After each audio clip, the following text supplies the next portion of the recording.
It all started on what seemed like a typical summer night in Springfield, Missouri, a night bursting with celebration, laughter, and endless possibilities.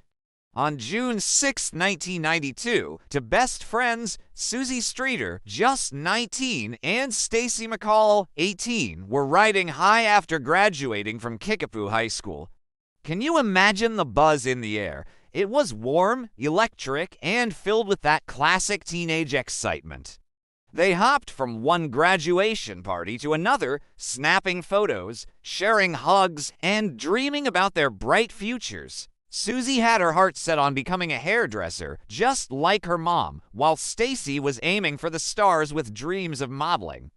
They were vibrant, popular girls radiating life and energy. But little did they know that magical night would take a dark turn, marking the end of their youthful dreams and the beginning of a haunting mystery that would grip the entire community. How could a night filled with so much joy end in tragedy? It's heartbreaking to think about.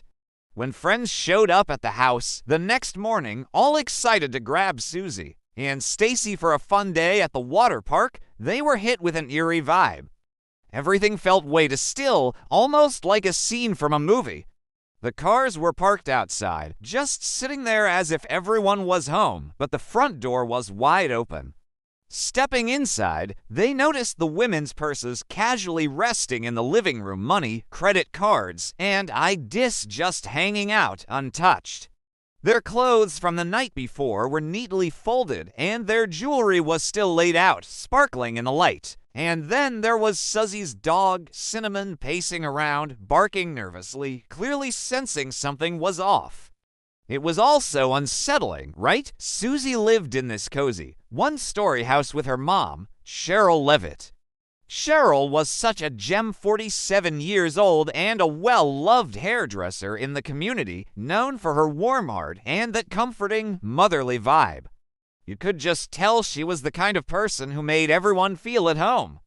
That night, she was probably just kicking back after a long day at the salon, maybe sipping some tea and relaxing. She had chatted with a friend on the phone around 11:15 p.m., talking about refinishing a piece of furniture. And that was the last anyone heard from her. It's just so eerie, right? Sometime after that, all three women vanished. When friends showed up at the house the next morning, all excited to grab Susie and Stacy for a fun day at the water park, they were hit with an eerie vibe. Everything felt way too still, almost like a scene from a movie. The cars were parked outside, just sitting there as if everyone was home, but the front door was wide open. Stepping inside, they noticed the women's purses casually resting in the living room, money, credit cards, and IDs just hanging out untouched. Their clothes from the night before were neatly folded, and their jewelry was still laid out, sparkling in the light. And then there was Susie's dog, Cinnamon, pacing around, barking nervously, clearly sensing something was off. It was also unsettling, right? The beds appeared slept in, but there were no signs of a struggle. The only thing out of place was a shattered porch light on the front steps, glass scattered across the ground, as though someone had smashed it deliberately to draw someone outside. The friend who found the house, Janelle Kirby, called out their names, but there was no answer.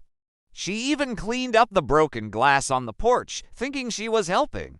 She and her boyfriend used the phone in the house to call others, but every ring felt hollow in the silence. Later, the police would realize the phone line had recorded an eerie, deleted message, something that might have held a clue. But it was erased before detectives could hear it.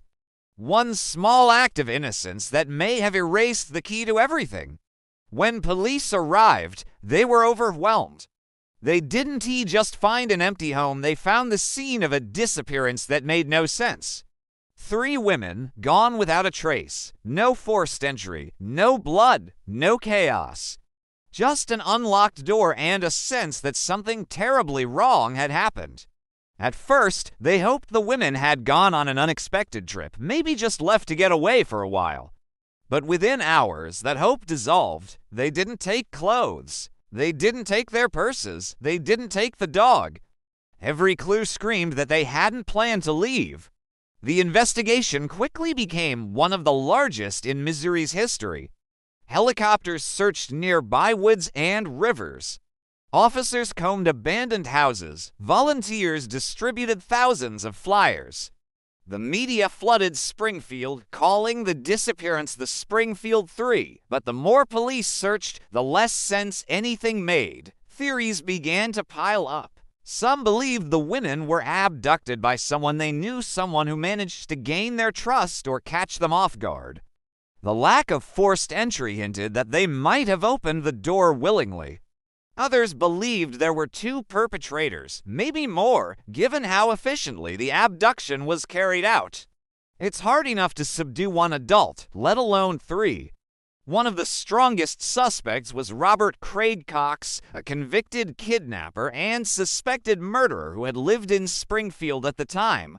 Cox was known for his violent behavior and had a history of abducting women. When questioned, his stories kept changing. In one interview years later, he coldly stated, "I know they're dead.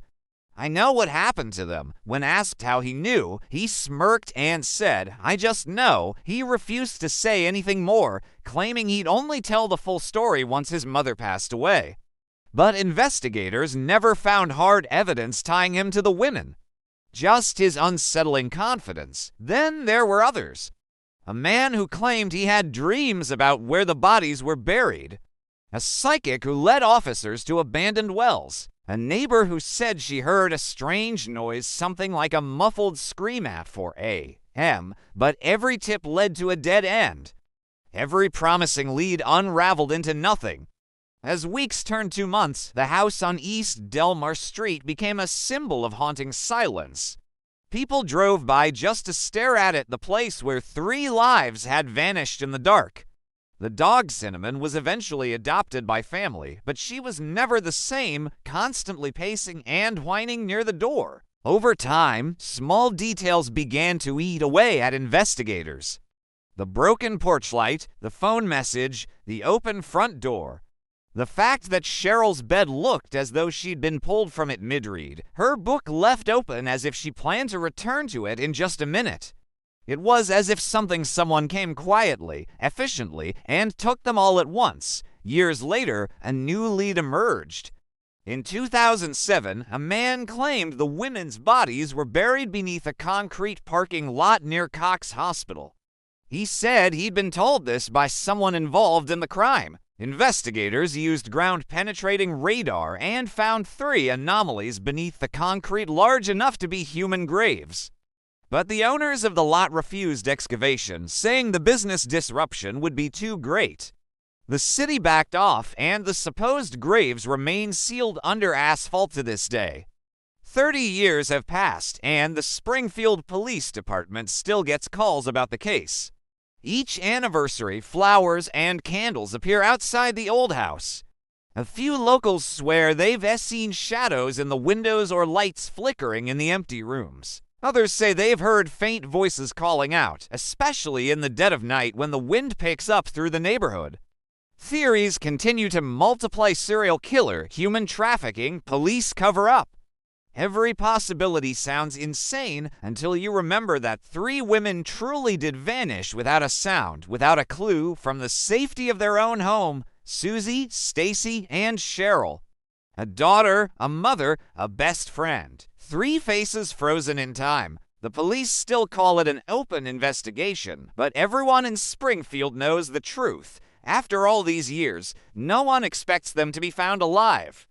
And that's what makes the case so unnerving. Somewhere out there, someone knows exactly what happened. Someone knows where their bodies are. Someone might even drive past that house from time to time, remembering the night they took everything.